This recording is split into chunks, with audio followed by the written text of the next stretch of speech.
This is Plain Spoken Politics. I'm Stephen Webster. If you ask people to describe things that upset them about American politics, you're likely to get a whole list of potential answers. You might have people talk about dysfunction in Washington. You might have people talk about a growing amount of incivility in American politics. But almost certainly, at some point, you will have somebody complain about the lack of choices in American politics. And oftentimes people will explicitly say, I wish I had another party that I could vote for that wasn't the Democratic Party or the Republican Party. And this is a fairly widespread opinion. Lots of Americans consistently tell pollsters that they wish they had more options when they go into the ballot box.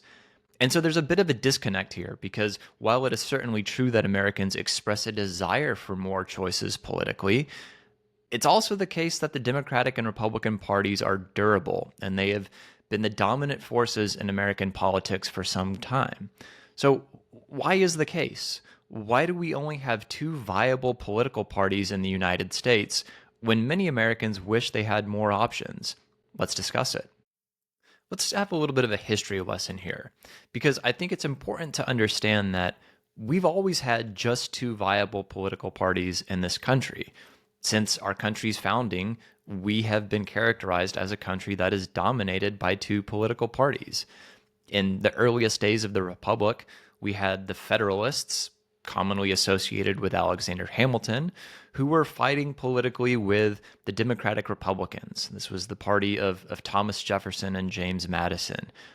Then this party system gave way to a set of new parties. This was the Democratic Party and the Whig Party. This eventually transformed into a world where we had the Democratic Party and the Republican Party. And so what this means is really for most of our country's history, we've not only had just two political parties, but we've had the same two political parties. We've had the Democratic Party competing for control of levers of government at both the state and national level with the Republican Party. Now, what the parties have articulated and the issues that they have fought for have certainly changed over time. Democrats used to be more conservative in some ways than the Republican Party, but we know now that, generally speaking, the Republican Party is more ideologically conservative, the Democratic Party is more ideologically liberal. But setting aside the changes in what the parties actually stand for, it's somewhat remarkable that throughout time, we have only had two political parties, and those two political parties have, most of the time, been the two that you know today, the Democratic Party and the Republican Party. We've had some notable examples of third parties actually doing quite well in presidential elections. So if you were to go back to the 1912 presidential election, you would find that Theodore Roosevelt's newly created Progressive Party, or Bull Moose Party, did quite well in the polls, though of course he did not win this election. This was won by Democrat Woodrow Wilson. We can fast forward in time to the late 1900s, and we see that Ross Perot did quite well in 1992, running as an independent candidate. And again, he did quite well when he ran in 1996 as a Reform Party candidate. But it's important to note that these parties didn't win. And so when we say that these parties did well, we're saying that they're still losing elections, and so they're doing well by a relatively low standard.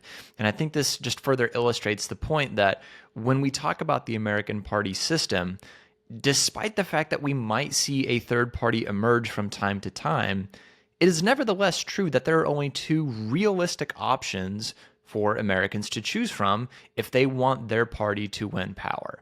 If you really want to cast a vote for a party that has the ability to gain seats in Congress or to win the White House, then you are really forced to choose between either the Democratic Party or the Republican Party.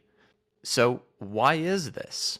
One explanation for why we've only had two viable political parties in this country is what we call a dualist theory of American political competition.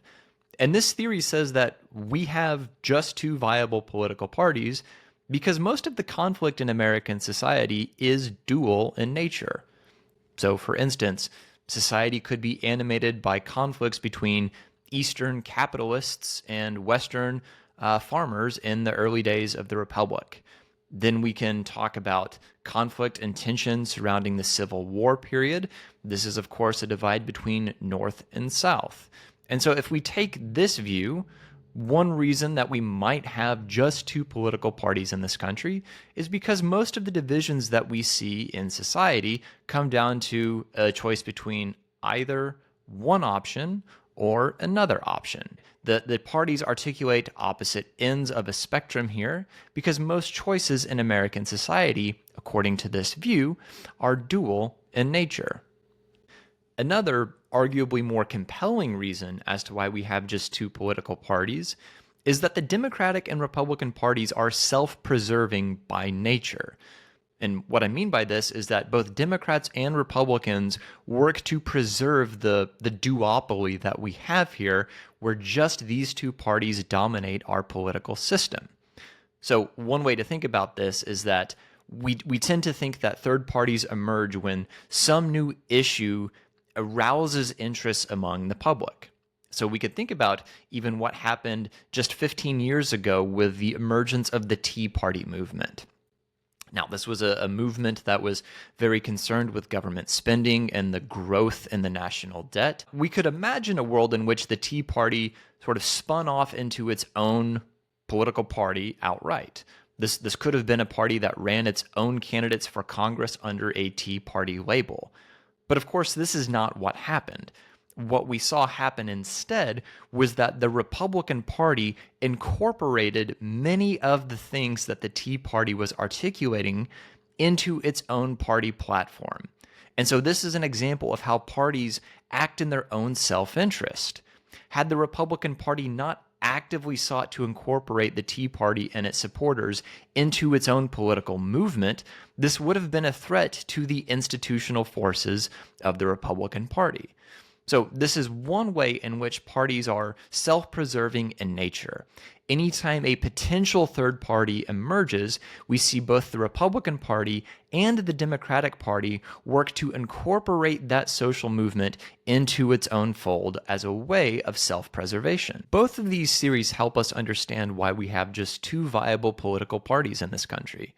However, they are not the most important explanations as to why we have just two political parties. The most important explanation for this dynamic really focuses on how we go about electing people in this country. So, how do we do that?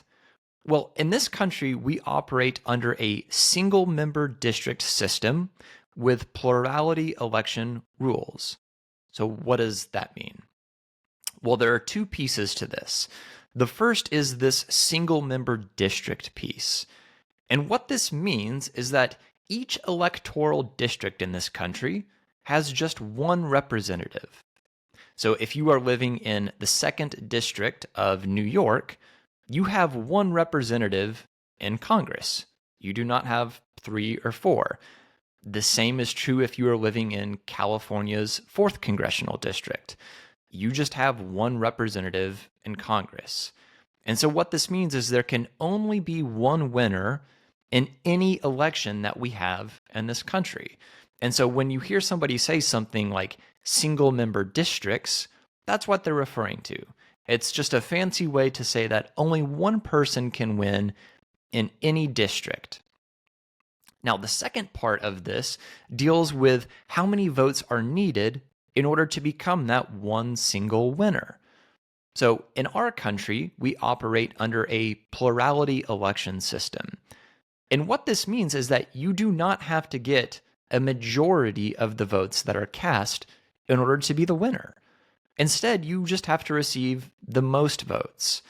And what that means is that if 38% of the vote is the highest percentage for any candidate, then that candidate wins despite the fact that they did not receive a majority of the votes.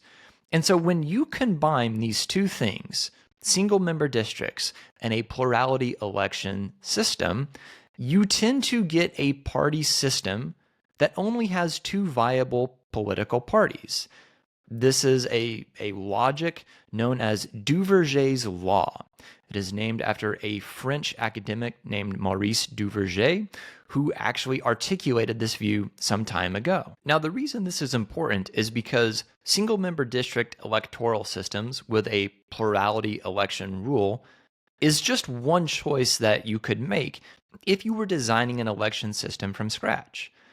Another choice that you could make, one that many countries make, is to operate under what we call a proportional representation system. And in this system, the number of seats that a party receives in the country's legislature is tied directly to the percentage of the vote that they receive from that country's population.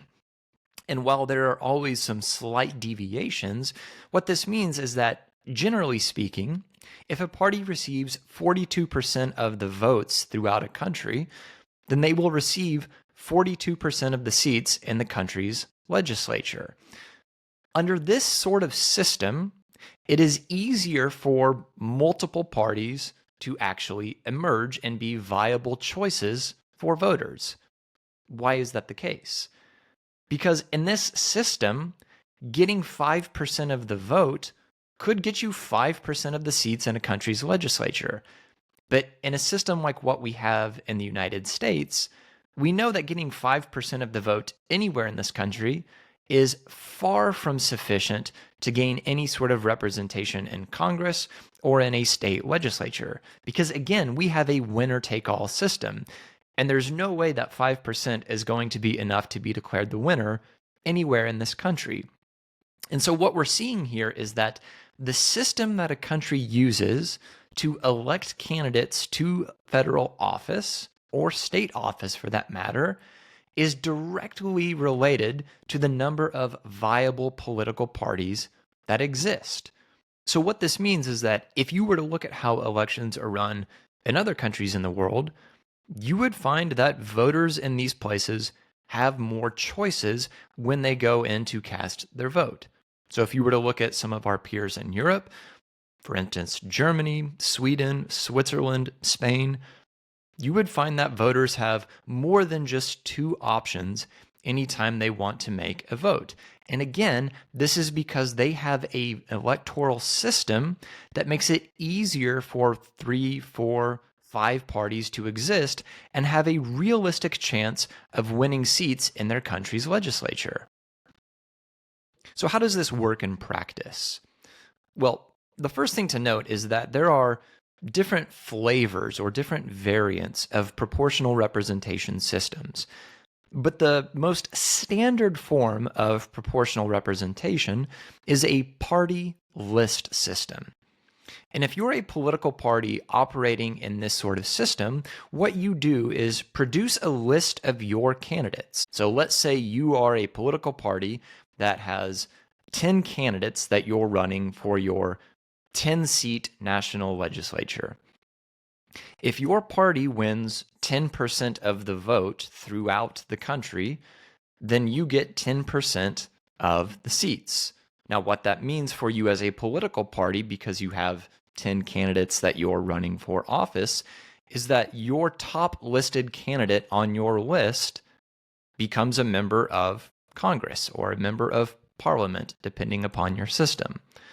Now, if we stick with this same sort of setup, if your party wins 20% of the vote in a country, then you as a party are entitled to 20% of the seats in your country's legislature.